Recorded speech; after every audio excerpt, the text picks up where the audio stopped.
हरे कृष्ण राधे राधे जय श्री कृष्ण जय श्री राधे कृष्ण राधे राधे। म हो निर्मल सम्पूर्णमा शुभ बिहानी। सबैको दिन शुभ होस् र मैले श्रीमद् भगवत गीता यथारूपको अध्याय 1 को श्लोक 43 को सानो पाठ लिएर आएको छु। सुन्नुपर्ने हुन्छ, थोरै समय निकालेर सुनिदिनु होला। राधे कृष्ण।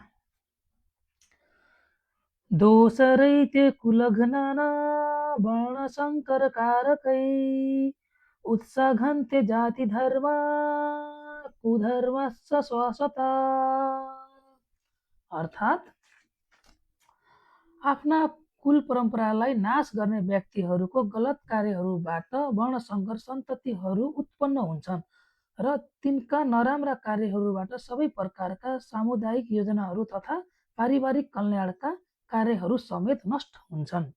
तात्पर्य, मानिसले आफ्नो परम पुरुष स्वार्थ रूपी मोक्ष प्राप्त गर्न सकोस् भनेर नै मानव समाजका चारै वर्णका लागि सनातन धर्म वा वर्णश्रम धर्मले तिनका सामुदायिक योजनाहरू र पारिवारिक कल्याणका कार्यहरू समेत व्यवस्था गरेको छ। यदि समाजका अनुत्तरदायित्व नेताहरूले सनातन धर्म परम्परालाई नै विखण्डित पारिदिएर त्यसबाट समाजमा अव्यवस्था फैलिन्छ। फलस्वरूप मानिसहरूले जीवनको मूल उद्देश्य भगवान विष्णुलाई नै बिर्सन्छन्। अर्थात् भगवान विष्णुलाई पुज्नुपर्ने हुन्छ, पूजा गर्नै पर्ने हुन्छ है।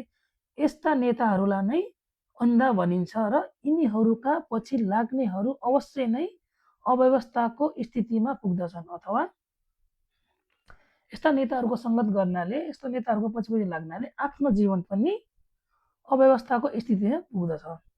यो सत्य हो। यो चाहिँ थोरै अध्याय 1 को श्लोक 43 को पाठ थियो, हजुरलाई सुनाएको। हस्, धन्यवाद। जय श्री राधे कृष्ण। म हरेक श्लोकहरूको पाठहरू सुनाउने गर्नेछु बेला बेलामा। मलाई एकदम सुनाउनै पर्ने पाठहरू र सुनिदिनु होला। हस्, धन्यवाद। जय श्री राधे कृष्ण।